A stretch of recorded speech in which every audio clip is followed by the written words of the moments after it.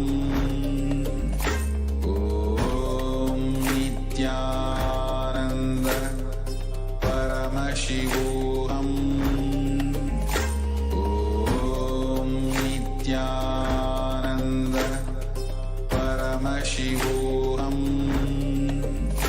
Om Nithyananda Paramashivoham.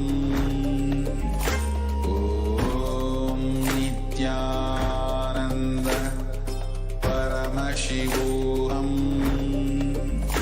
Om Nithyananda Paramashivoham. Om Nithyananda Paramashivoham. Om Nithyananda Paramashivoham. Om Nithyananda Paramashivoham. Yes. Now, requesting all the participants, as we completed the round 2 of the power manifest, relax and take right hands, your eyes. Now, please pen down everything. Write down what was revealed on this round 2 of the power manifest. And you can actually go ahead and type out that on the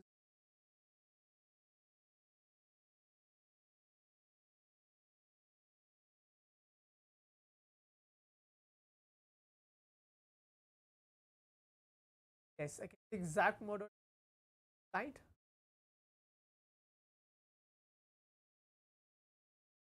But as well, what was one of us? Our third eye.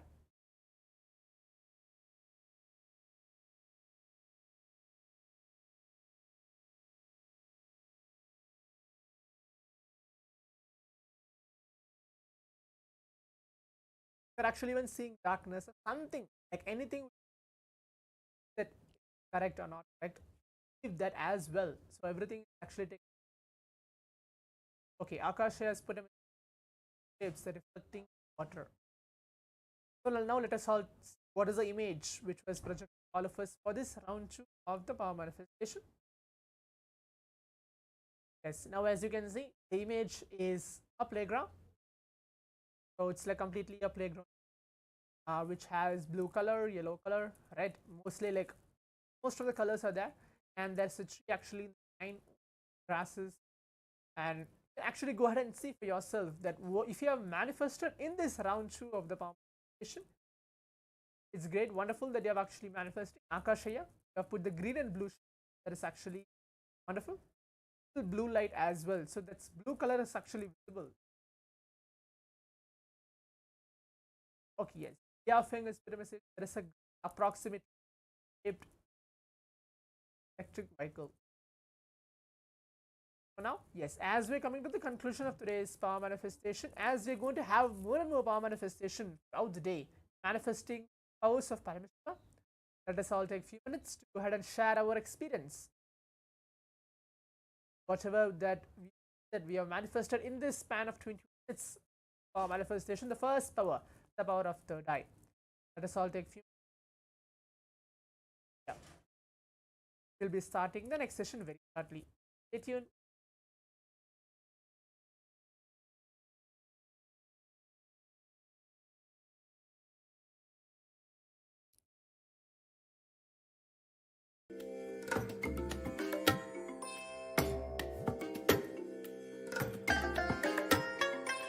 I bless you all. Let you all open all your 3 eyes and manifest the powers of Mahasudashiva. Om Nithyananda Paramashivoham. Om Nithyananda Paramashivoham. Om Nithyananda Paramashivoham. Om Nithyananda Paramashivoham. Om Nithyananda Paramashivoham. Om Nithyananda Paramashivoham. Om